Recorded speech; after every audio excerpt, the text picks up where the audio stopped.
Good morning, guys. Good morning. I hope you guys are doing well, and welcome back to my channel. And if you are new, please give this video a thumbs up and subscribe.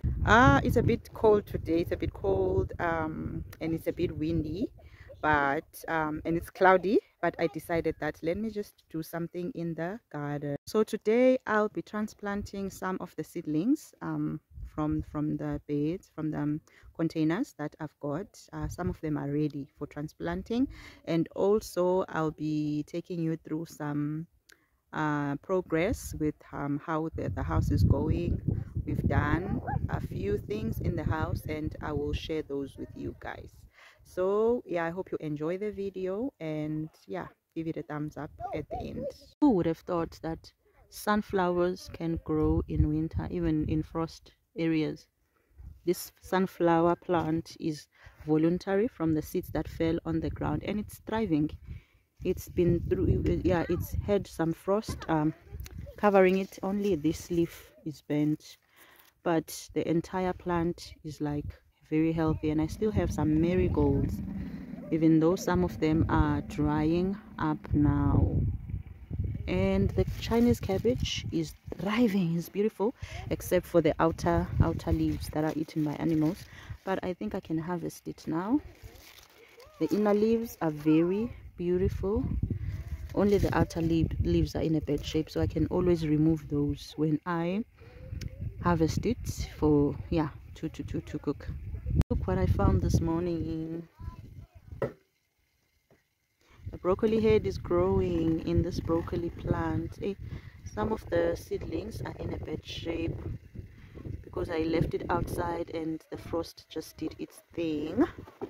And I still have these ones are healthy except for the first leaves. The first leaves are yellowed out. And these are some of the plants I'll be transplanting today. I feel like these ones are ready because there's already like 6 matured leaves. And yeah, some of this is pak choy, onion as well. I'm going to transplant some of it. And then the cabbages, they are yellowing. They are becoming yellow, so I don't know whether it's because of the frost, because I've been letting them sleep in the frost, yeah, these couple of days. But they are growing except for the color, or maybe they are deficient in some nutrients. I'm not sure. This is the broccoli, and it's also doing well. The first leaves, as you can see, they've changed color, but the new ones that are coming up are green and healthy. And here is the compost that I'm going to be using. I'm only just going to be transplanting in this one bed for now because not all the seedlings are ready. It's called the Living Earth Compost, yeah, with active microorganisms and highly nutritious. That's what they say. So I'm just going to pour it on top of this bed. Probably start with like this part, pour it here, or maybe half of the bed, and see how many seedlings are ready. I can transplant from here because I don't want to put it on the entire bed only to find out that my seedlings are not enough to fit into this entire bed. And look at this coriander. I had coriander plants planted here, and these are all voluntary plants. They are very healthy, and I've decided not to like move them, not to transplant. Still some are growing, they are coming out. They are doing really well despite the frost, and I'm just going to leave them here. Whatever I plant, I'll be planting in between them and around them. And if there's another plant that's thriving in this garden, it's the spring onion. I only harvest the greens from it, and we're getting a lot from just these 2 plants, and there's a third one on that bed. This is chamomile, and it's a cover crop. It's spreading and growing in this bed, and it looks unaffected by the frost as well. It's just growing and spreading. It's like a carpet of greenery. I can't wait for spring to come so I can see the flowers springing up from these plants. And by the looks of it, it looks like it's just going to spread around this entire bed. I don't mind at all, because I can just turn this bed into a flower bed, this entire bed here. And the marigolds are already drying up now. I just pulled them from the ground and left them there to dry, and when they are fully dry I'll collect more seeds. I went ahead in the house to put on a jacket because it's really cold, so I also brought a scissor to open the compost packages, and then I'll just pour the compost on the bed.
For now, I've put the compost on 1/3 of the bed.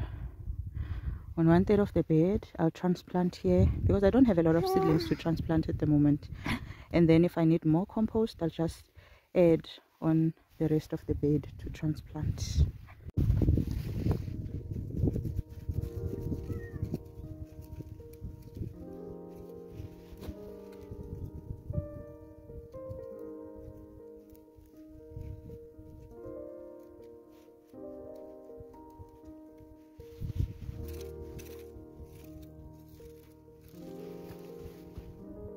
I'm just gonna add a little bit of this fertilizer. I have a small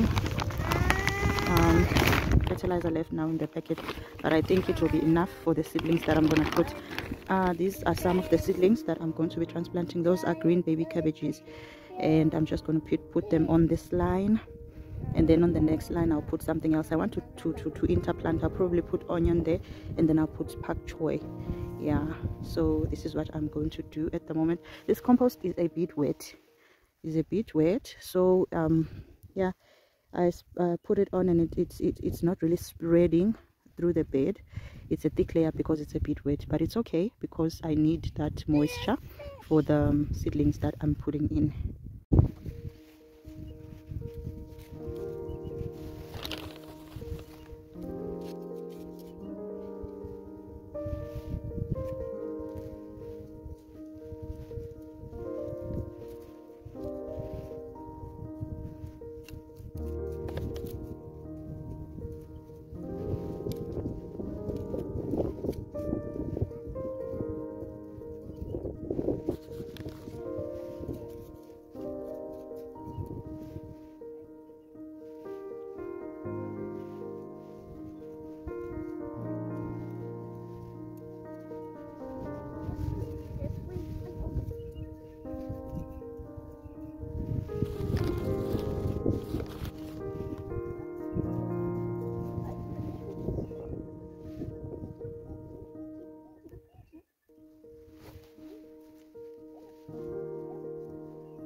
This is how it looks like. I've got about 4 lines here. This is baby green cabbage, and then I've got onions, and then I've got pak choy, and then I've got another line of onions.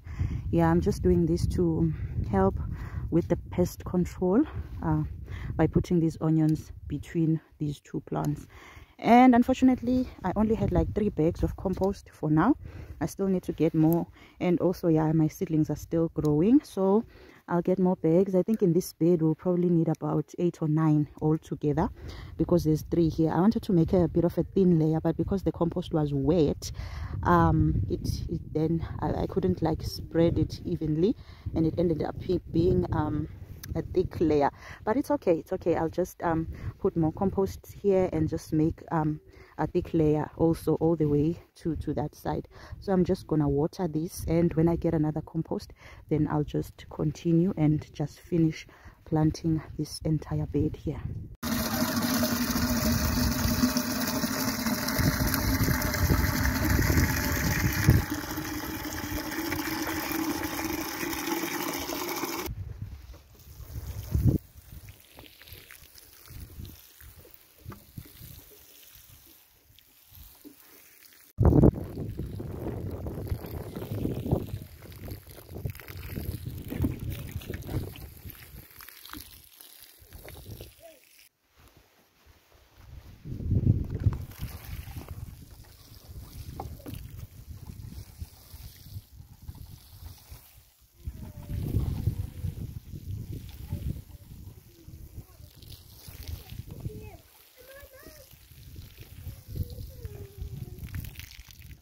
Today we are working on the kitchen floors. We've removed everything that was here in the kitchen, and we stripped the floor from the covers that we used to cover it. So they are basically putting concrete flooring down, and then they are going to build a platform for the wooden stove here. And then we plan to like build a wall up to there on this side, up to that marking there, so that the heat from the wooden stove doesn't come or doesn't affect the electric stove that is here. We're just going to build the wall up here and then plaster it, and we'll see, maybe we'll tile it when we are tiling the floor. But this is what we are doing today. We've put the stove this side for now.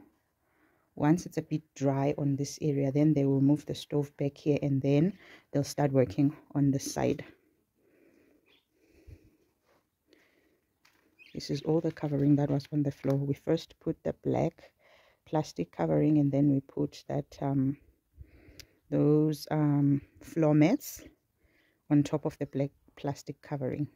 So all the plastic and the floor mats have been removed. This is what we are left with. Yeah, slowly but surely we will finish this project. Slowly but surely.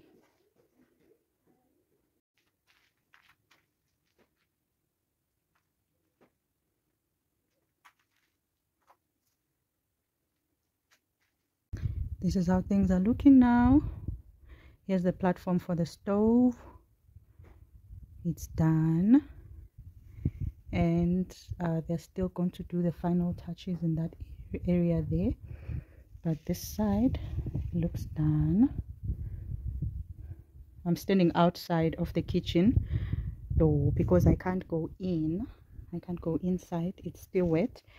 So yeah, this is it. Can't wait for it to dry so that we connect the wooden stove.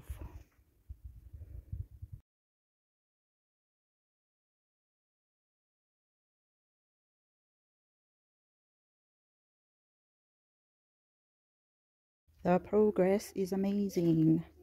Day 2 today, and they were working on, they finished up the kitchen on that side there, and then they did the passage. So much progress, and that is just the stove that needs to go back to its place there. So much progress.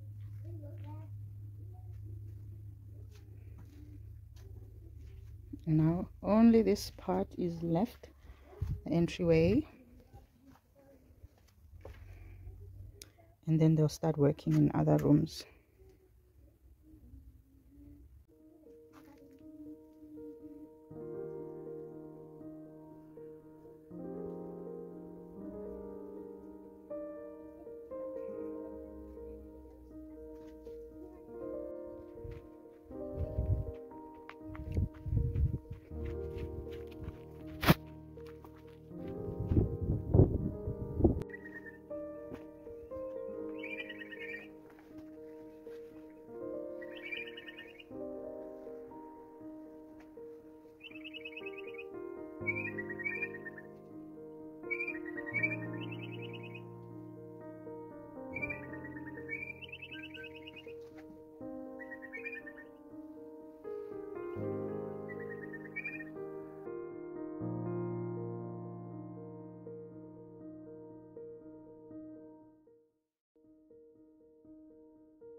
This is how the stove is sitting on the platform. It's obviously crooked because we just placed it here. It's very heavy. It's very heavy. And this is the chimney that we are going to connect to the stove. It's going to go like this and then come out and then go up straight. But we tried to connect it, and the head here is exactly the size of the top of the stove, so it doesn't like swallow this chimney area. And also it becomes bigger as it goes down. It becomes a bit flareish, so that's why the chimney doesn't fit in here. So we have to like take, because the chimney was custom made, so we have to like take it back to the guys that made it for us to adjust the size here at the front so that it will just fit around this area. It will just fit, because it's not going inside. It's exactly the size of this, so we just decided to make it a little bit bigger so that it just sort of like swallows this area. It fits around it, and then we will connect the chimney. So that is what we are supposed to do to connect the stove, but we can't connect it for now because the plan was to connect it as soon as they finish here, but we can't connect it now because of the chimney problem. So they'll have time to plaster around this area, and by the time we connect the chimney, they would probably have plastered around this area. And here we just plan to leave it like this, because obviously we are going to be putting maybe wood underneath there. So if it's rough like this, I think it's okay. There's no need to tile it. We're just going to tile around and probably on the wall here, while together with the floors.